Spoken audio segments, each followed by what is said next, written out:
me on the panel, Chief of Detectives Brendan Dinahan, Kimberly Bars, CEO of the Magnificent Mile Association, Donna Hampton Smith, CEO of the Washington Park Chamber of Commerce, Nidra Sims Fears, Executive Director of the Greater Chatham Initiative, and we will have that as the run of show, and then I'll come back up at the end and take any questions.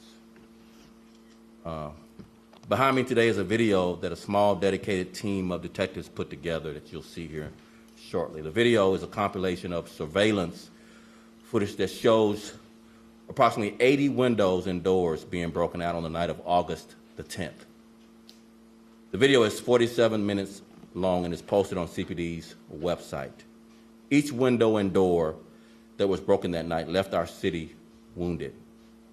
Our collective sense of safety was shattered by the actions of the looters, thieves, and vandals that you see on this video. The looting also impacted small businesses, store owners that have poured hours of hard work into their shops were left sweeping up broken glass the following day. For others, the looting left them without a job to feed their families or pay their rent or mortgage. That's why within days of the looting, our detectives went to work. They canvassed for surveillance video and reached out for anyone who had additional information. These detectives have continued to post photos and videos of looting suspects online, and Chicago residents have responded. In fact, 406 phone calls, emails, and tips to cpdtip.com have been recorded since the looting task force was launched. This partnership between investigators and residents is the key to keeping our city safe. I again want to thank the detectives for their hard work. While violent crime is always a priority for our detectives, this small group of truly exemplary detective work embraced its role in aggressively pursuing looters. We continue to need everyone's help. People of Chicago are our eyes and ears. Working together, we can rebuild that sense of safety that has been shaken. I would now like to bring up Brendan Dinahan, Chief of Detectives, to provide further details. Brendan. Thanks, Superintendent. Just kind of reiterate a little bit of what the Superintendent talked about. First, I just want to thank our detectives. They've done a tremendous amount of work on this. It takes incredible patience and dedication to pour over these hours of video footage. But law enforcement doesn't operate in a vacuum. We need the help of the residents to be our witnesses and our tipsters. We still need people to go to the website, watch these videos, and contact our detectives. So this kind of just started playing in the background. You don't have to move, that's okay. But specifically, we're asking now for everybody to identify the offenders in this video who are the ones responsible for breaking the windows that led to the massive looting. So as the Sup mentioned, this video is about 47 minutes long, but this is going to show over 80 different break-ins. 67 total videos have been posted online that have resulted in 74 felony arrests, including the arrest of Victor Doss. 26-year-old Doss was arrested earlier this month and charged with 3 counts of felony looting and felony burglary. Doss was seen on a video using a hammer to break into 3 stores in the 900 block of North Michigan. His actions led to a dozen other individuals pouring into the stores to steal property and damage these businesses. The task force has also been looking for vehicles that were used as part of the looting on August 10th. CPD has seized 26 vehicles that were involved in the lawlessness that took place that night. 5 firearms have also been recovered due to the actions of the looting task force. And once again, I want to thank the detectives that continue to pursue all of these offenders. I'd also like to recognize the Cook County State's Attorney's Office for their help in bringing these offenders before a judge. But most importantly, I want to thank everyone who visited our website and viewed the videos. A final thank you goes out to everyone who called or emailed with information on these offenders. You can still view these videos on our webpage and submit a tip with a single click. The tipsters can also call Area 3 detectives directly at 312-744-8263. We all have a role to play in keeping Chicago safe. I want to thank everyone who did their part to make the looting task force a success. Our detectives are going to continue to accept videos and photographs from that night.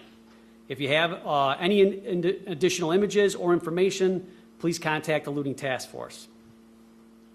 Lastly, I just want to take the time to have everyone please go and view this isn't the last video, excuse me, but view this video of the window breakers, and please provide the identification of the offender to the detectives so then we can go out, arrest, and charge these specific offenders accordingly.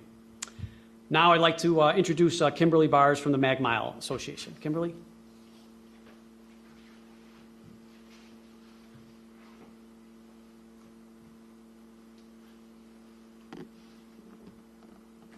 Good afternoon. My name is Kimberly Bears. I'm the president and CEO of the Magnificent Mile Association, and I want to thank you, Chief Denahan and Superintendent Brown, for inviting me to represent downtown businesses on behalf of the Magnificent Mile Association.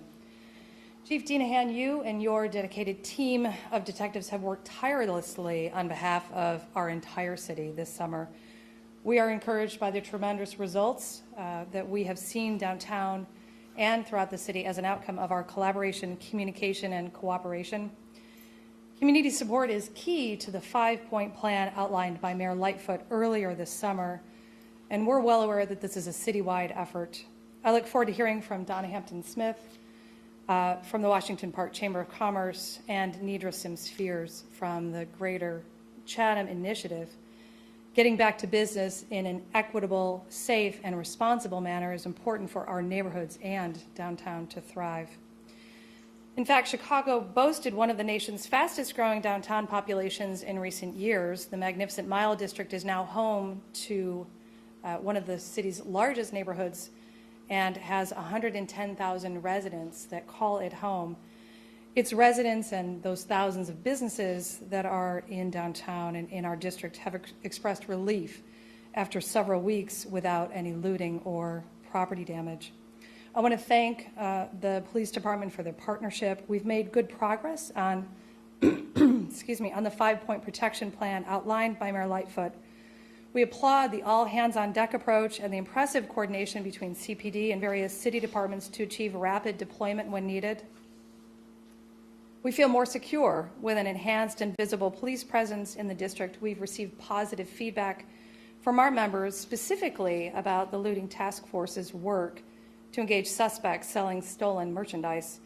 And the level of detail that we can provide to our members in real time is remarkable, thanks to regular communication with the Deputy Chief O'Shea, Commander Alderden from the 1st District, and Commander Jill Stevens from the 18th, as well as the Office of Emergency Management and Communications, the Mayor's Office, and our aldermen, Brendan Riley and Brian Hopkins. I also want to acknowledge the swift response by the State Attorney's Office to secure felony charges. Again, we appreciate the hard work and dedication of the Chicago Police and look forward to continuing to see encouraging signs of new life and positive activity in our district and throughout our great city. I think next I'd like to welcome up Donna.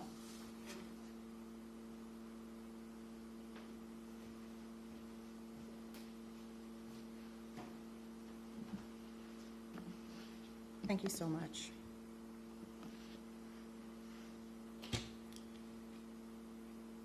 Good afternoon, everyone. My name is Donna Hampton-Smith, and I am the president of the Washington Park Chamber of Commerce.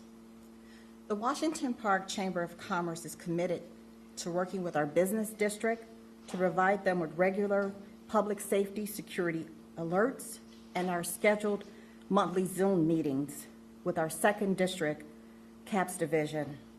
The 2nd District Police Department, under the leadership of Sergeant Walton, has been very responsive in not just working with our businesses, as well with our residents and community partners in collaboration with the newly formed Washington Park Neighborhood Watch Group. We as a community believe that it's important that the community and police work together. We created community alerts requesting that we, as residents, must stick together and not allow our communities to be destroyed. We must be the voice. We must say no. We need our businesses to stay in our communities. So with that, I just thank you so much for this time and opportunity, and I'd like to introduce Nidra Sims.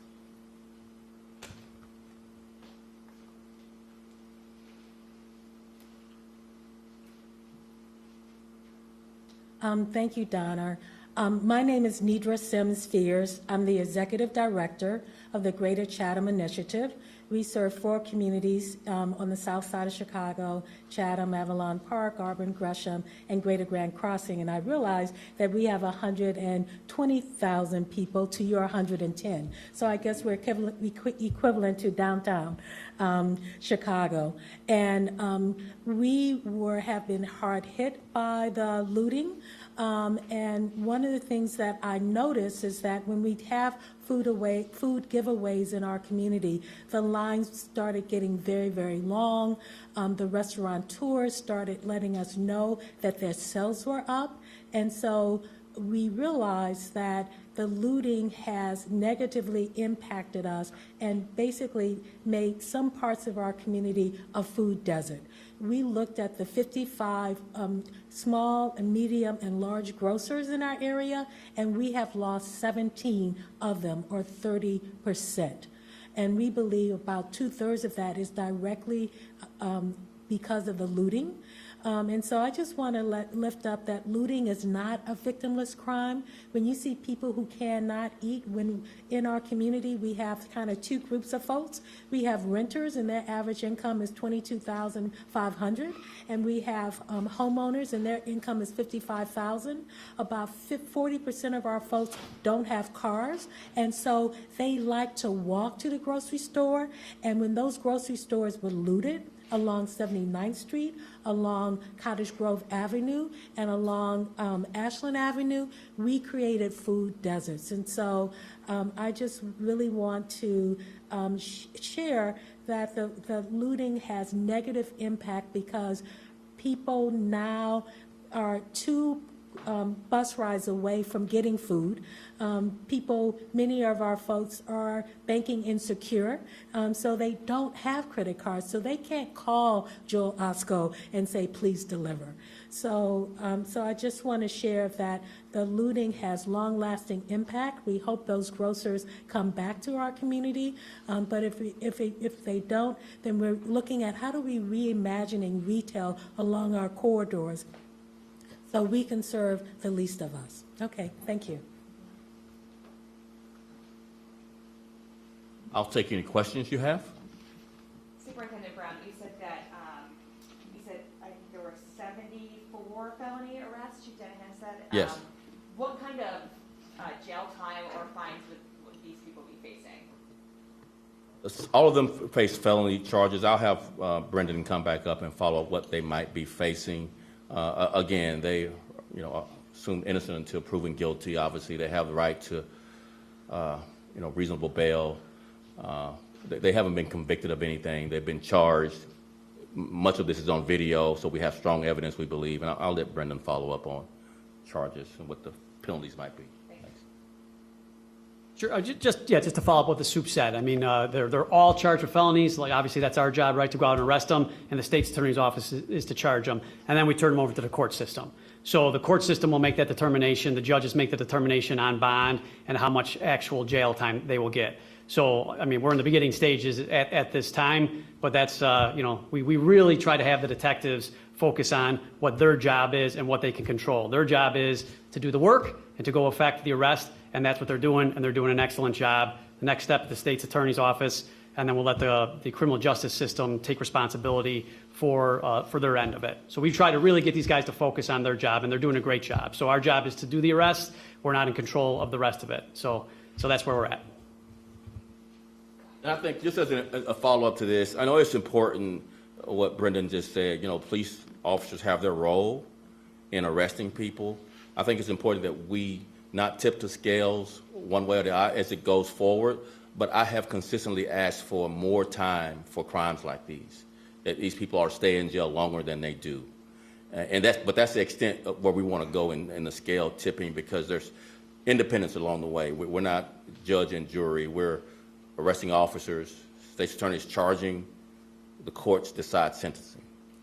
Superintendent, if can you talk a little bit about the mayor's anti-violence plan, what you think are the most important aspects of that, and how you expect to work with that as we go into the weekends? Much of the mayor's plan is top line, the kinds of things that need to happen for us to get to some of the root causes that cause a lot of this generational violence that we've seen in certain parts of our town.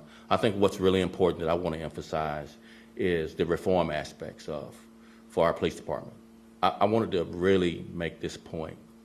Reform makes us safer, and this is how. Reform builds trust. Trust allows for residents of Chicago to come forward with tips. If they trust us, they give us tips about who's looting. If they trust us, they give tips about who shot at our cops that night. We are able to solve violent crime.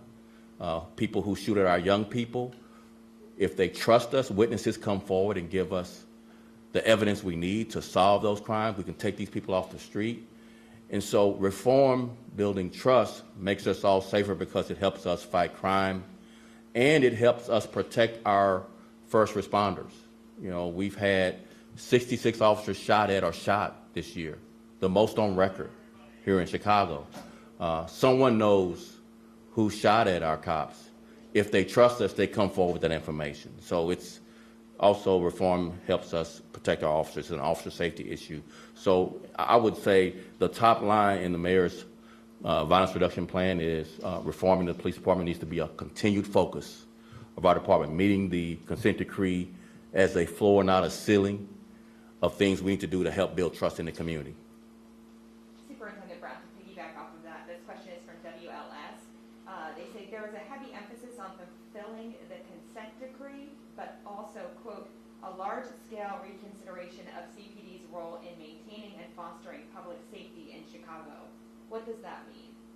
I think some of the conversations you've had regarding around the country regarding the role of policing in our country, I think there's a unsettled debate.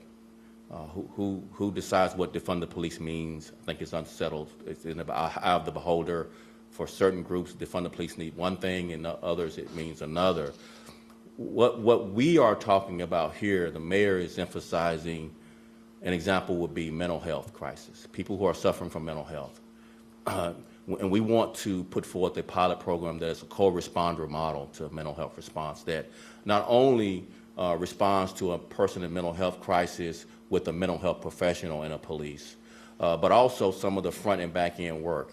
When the call comes into the 911 center, are there previous calls to that location for the same issues that the follow-up work would now become important. It may be something that's related to access to quality mental health care, access to quality mental health medications that might stabilize a person, whether or not there's access to other social services that might remove certain persons out of the home and get them in a treatment center. Those are things that don't involve police, but with a co-responder model to a mental health crisis, you're likely to have a better result. When police respond alone, they respond with handcuffs, with a weapon, with their badge, authority to make an arrest. That is not a solution to a mental health crisis. These other social services are solutions to mental health crisis, but police can be involved to make sure everyone is safe. But as far as resolving the issue, there are likely other professionals that can help us get to a better place in the resolution of something like a mental health crisis. Question. Just transitioning to another topic real quick here. This is from WGN. If you could comment about the charges being dropped against Mia Wright. She was charged with disorderly conduct after getting into a scuffle with police on May 31st, 2020. And if you know if the officers are still relieved of their powers, and if this is an external investigation that's still ongoing. I believe it's an ongoing investigation, but we'll get you some answers to that if we can, if anything doesn't interfere with the investigation. Thank you very much. Appreciate it. Thanks, everyone.